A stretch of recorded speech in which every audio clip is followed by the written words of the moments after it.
पढ़ने वाले हैं हमारे जैव प्रक्रम या लाइफ प्रोसेसेस का सबसे पहला टॉपिक न्यूट्रिशन या पोषण।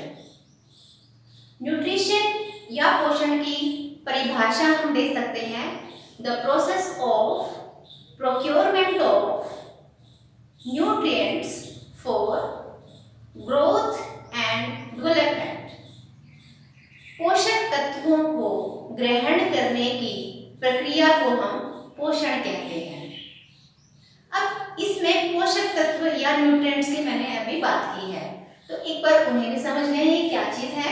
न्यूट्रिएंट्स या पोषक तत्व हम हर रोज अपने भोजन में शामिल करते हैं, जैसे carbohydrates, fats, proteins, vitamins, minerals. ये सभी चीजें हमारे भोजन में किसी न किसी रूप में शामिल होती हैं। तो इन्हें हम क्यों ले रहे हैं? क्योंकि अगर ये भोजन हमारे शरीर में जाता है तभी हमारी वृद्धि होती है, हमारा विकास होता है। तो nutrients are those compounds, chemicals which helps in growth and development of an organism। पोषक तत्व वो रसायन होते हैं जिसकी वजह से किसी भी जीव की वृद्धि या विकास होता है। स्वपोषी पोषण में आप उदाहरण दे सकते हो, जैसे हरे पौधे, ग्रीन प्लांट्स, शैवाल जिसे आप एल्गी भी कहते हैं, और बहुत सारे ऐसे बैक्टीरिया जिनके पास वर्णक होते हैं, पिगमेंट्स होते हैं, और जिसकी वजह से वो अपने भोजन को स्वयं बना लेते हैं। Because of presence of pigments they can prepare their food by their own. तो इस वक्त हमने समझना है थोड़ा सा ब्रीफ में पौधों के बारे में, प्लांट्स के बारे में पढ़ना है कि वो अपना पोषण किस प्रकार से करते हैं। तो ये प्रोसेस आप लोगों ने सभी ने देखी है, पढ़ी है शुरू से, छोटी क्लासेस से। आप देखें एक प्रक्रिया चल रही है, कार्बन डाइऑक्साइड, वाटर यानी जल, और ये रिएक्शन में शामिल है, एक अभिक्रिया चल रही है जिसमें यहाँ पर ये फूड बन रहा है, भोजन बन रहा है, जिसे आप ग्लूकोज कहते हैं। ये ग्लूकोज का फॉर्मूला है, ग्लूकोज C6, कार्बन के 6 हैं यहाँ पर, C6H12O6 प्लस क्या निकलता है, ऑक्सीजन और जल या वाटर। ये एक रिएक्शन दिखाई गई है, और इस रिएक्शन को आप भली भांति जानते हैं, ये फोटोसिंथेसिस है, या जिसे आप प्रकाश संश्लेषण भी कहते हैं। प्रकाश संश्लेषण, संश्लेषण का मतलब होता है बनाना, कोई चीज बन रही है, सिंथेसिस। और फोटो या प्रकाश का मतलब होता है लाइट, यानी कि ये जो प्रक्रिया चलेगी ये लाइट की प्रेजेंस में चलती है, सूर्य के प्रकाश से चलती है, इसीलिए इस प्रोसेस को हम प्रकाश संश्लेषण कहते हैं। और ये सभी हरे पौधे या जितनी भी शैवाल हैं, एल्गी हैं, या बहुत सारे ऐसे बैक्टीरिया हैं जिनके पास मैंने कहा कि वर्णक होते हैं, स्पेशल पिगमेंट्स होते हैं, उनकी सहायता से वे इस प्रक्रिया को कर पाते हैं। अब ये मैंने एक लाइन में एक रिएक्शन लिखी है, रासायनिक अभिक्रिया लिखी है, लेकिन आप बड़ी क्लासेस में पढ़ेंगे कि ये बहुत सारी रासायनिक अभिक्रियाओं से होता हुआ ये भोजन बनता है। ग्लूकोज या जो भोजन यहाँ पे बना है, इसके बनने के लिए बहुत सारी रिएक्शंस होती हैं, लेकिन 10th क्लास में आपको इस प्रक्रिया के बारे में 3 पॉइंट्स याद रखने हैं। 3 घटनाएं मेन जो चलती हैं इस प्रकाश संश्लेषण में या फोटोसिंथेसिस में, वो आपको याद रखनी है। उसको समझने से पहले एक बार मैंने यहाँ पर एक चित्र बनाया है, डायग्राम बनाया है, इसको आप ध्यान से देखिएगा। यहाँ पे ये मैंने एक लीफ लगाई है, और आपको ये मालूम है कि प्लांट, आपसे ये भी वैसे कॉमनली पूछा भी जाता है कि प्लांट में या पौधे में प्रकाश संश्लेषण या फोटोसिंथेसिस कहाँ होती है। तो पौधे के जितने भी हरे भाग हैं, लीव में आपकी लीव्स आ जाती हैं, पत्तियां आ जाती हैं, इनके अंदर फोटोसिंथेसिस या प्रकाश संश्लेषण चलता है। अब इन लीव्स में ऐसा क्या है, या मैंने क्यों कहा कि जो जो प्लांट के हिस्से हरे रंग के होते हैं उन्हीं के अंदर फोटोसिंथेसिस चल सकती है या प्रकाश संश्लेषण चलता है।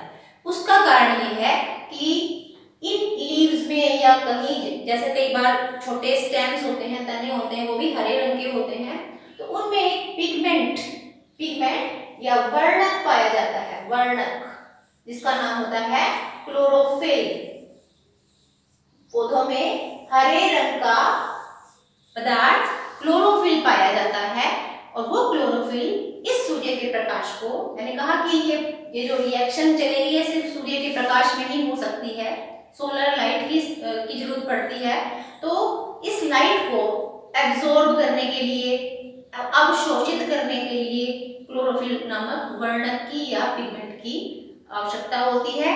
बिना इस क्लोरोफिल के प्लांट फोटोसिंथेसिस या प्रकाश संश्लेषण नहीं कर सकते। ठीक है, तो ये मैंने एक प्लांट दिखाया और इसमें उस भाग को हाईलाइट किया है जिसमें ये रिएक्शन चलने वाली है। यहाँ पे मैंने थोड़ा सा बड़ा करके दो छोटे छोटे छेद भी दिखाए हैं, जिससे जो होते तो माइक्रोस्कोपिक हैं, सूक्ष्मदर्शी से ही देखे जा सकते हैं, लेकिन आपको समझाने के लिए मैंने यहाँ पर दो छिद्र बनाए हैं जिनको हम स्टोमेटा कहते हैं या जिनको आप रंध्र भी कहते हो, रंध्र।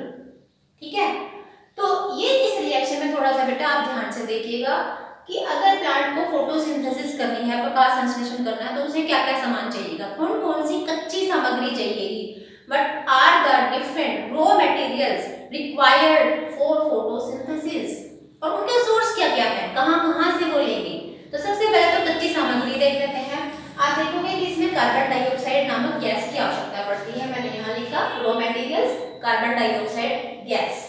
दूसरा है जल या वाटर H2O, ठीक है, और मिनरल्स, कुछ ऐसे खनिज लवण जो प्लांट्स को इस प्रकाश संश्लेषण प्रक्रिया के लिए चाहिए। अब ये कहाँ से आएगा, तो कार्बन डाइऑक्साइड हमारे वायुमंडल में या हमारे एटमॉस्फेयर में होती ही है। ठीक है, तो इसका जो सोर्स है भाई कहाँ से आएगा, तो इट इज फ्रॉम एटमॉस्फेयर। जल की बात करें तो जल जमीन में या सॉइल में होता है और जड़ों के रास्ते ये प्लांट के अंदर एंट्री कर देता है और लीफ तक पहुंच जाता है, पत्तियों तक पहुंचता है। तो वाटर का सोर्स क्या बताएंगे, ये सॉइल से लेते हैं। और मिनरल्स या पोषक खनिज लवण भी पौधों को मिट्टी से मिलते हैं, सॉइल से या मृदा से मिलते हैं, यहीं से वो जल में घुलते हैं। They will dissolve in water and then through the root they will enter in leaf, वो जड़ों की सहायता से ऊपर जाएंगे और पत्तियों के अंदर एंट्री कर जाते हैं।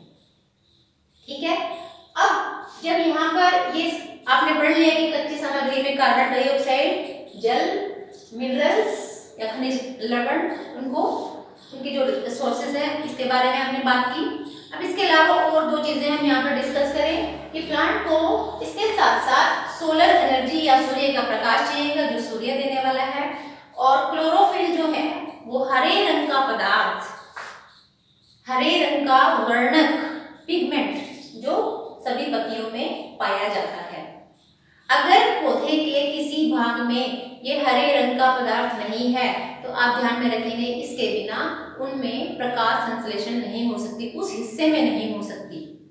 ठीक है, तो अब इससे आगे हम चलते हैं कि हमारा जो मेन यहाँ पर घटनाक्रम की हम बात कर रहे हैं, रिएक्शन तो हमने सिर्फ एक लाइन में लिख दी है, लेकिन एक्चुअली इसको अगर हम 3 पॉइंट्स में डिस्कस करना चाहें कि मेन इवेंट्स क्या क्या होंगे कार्बन डाइऑक्साइड वाटर की सहायता से, जल की सहायता से फूड में कैसे बदलेगा, तो वो 3 पॉइंट्स हम लोगों ने यहाँ पे याद रखने हैं। एग्जाम में आपके ये तीनों पॉइंट्स आपको लिखने होंगे। आपकी हेडिंग है इवेंट्स ऑफ फोटोसिंथेसिस, या प्रकाश संश्लेषण में होने वाली प्रमुख घटनाएं कौन सी हैं, कौन कौन से इवेंट्स हैं जिसकी वजह से भोजन बनता है ग्लूकोज के रूप में। तो यहाँ पे मैंने सबसे पहला पॉइंट लिखा है एब्जॉर्प्शन ऑफ, अब्जॉर्प्शन का मतलब होता है अवशोषण करना, सोख लेना। किस चीज को एब्जॉर्ब किया जाएगा, सोलर एनर्जी को, यानी सूर्य के प्रकाश को। देखो ये लीफ दिखाई है मैंने, और आप ऐसे करके और यहाँ दिखा सकते हैं ये सूर्य है, सन है, और फ्रॉम सोलर एनर्जी, ये जो सूर्य का प्रकाश है ये अवशोषित किया जा रहा है क्लोरोफिल पिगमेंट के द्वारा। ये आपका पहला पॉइंट हो गया, absorption of solar energy by chlorophyll pigment. ठीक है, अब दूसरा पॉइंट, अब बेटा ये सोलर एनर्जी यहाँ पर आई है, सूर्य का प्रकाश जो आया है, इसे पौधे रासायनिक ऊर्जा के रूप में बदल देते हैं।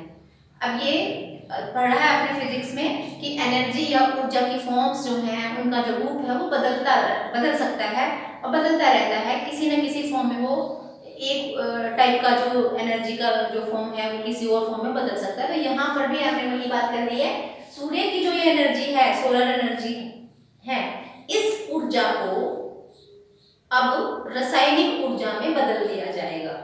अगर आप याद रख सकते हैं तो इसमें दो फॉर्म्स याद रखो, एटीपी, ये रासायनिक ऊर्जा का नाम है एटीपी, और NADPH2, ये दो रासायनिक जो है कंपाउंड्स आप जिसको कह सकते हो, एटीपी और NADPH2 का निर्माण होता है। सूर्य के प्रकाश को ग्रहण किया जाता है और क्लोरोफिल करता है काम, और उसके बाद एटीपी और NADPH2 का निर्माण होता है। तो ये पॉइंट हमारा हुआ absorption of solar energy by chlorophyll pigment and conversion into chemical forms. सूर्य के प्रकाश का अवशोषण करना तथा उसे रासायनिक ऊर्जा में बदल देना, ये हो गया हमारा पहला पॉइंट। दूसरा पॉइंट आप लिखेंगे कि ये जो जल है बेटा, ये जल सूर्य के प्रकाश की सहायता से टूट जाता है और ऑक्सीजन और हाइड्रोजन नामक दो गैसेस निकलती हैं। तो आप लिखोगे यहाँ पर दूसरा point, photolysis of water. Lysis का मतलब होता है टूट जाना, फोटो का मतलब होता है प्रकाश या लाइट, ऑफ वाटर मतलब जल का। तो सेकंड पॉइंट में आप लिखोगे सूर्य के प्रकाश की सहायता से जल के अणुओं का टूट जाना, विघटन या फोटोलिसिस ऑफ वाटर। तीसरा पॉइंट आप लिखोगे जब ये केमिकल ऊर्जा जो बनाई गई है, जैसे मैंने कहा कि एटीपी और NADPH2 ये तैयार हो चुके हैं और यहाँ पे फोटोलिसिस भी हुई है जिसमें हाइड्रोजन आयंस निकलेंगे, H आयन निकलते हैं। तो इन H आयंस की सहायता से ये फॉर्म्स बनी है एटीपी और NADPH2। आप लिखेंगे कि इन एटीपी और NADPH2 रासायनिक जो ऊर्जा के रूप हैं, इनकी सहायता से अब कार्बन डाइऑक्साइड का रिडक्शन होगा कार्बोहाइड्रेट के रूप में। या देखिए रिडक्शन का यहाँ पे मतलब होता है उपापचय हो जाना।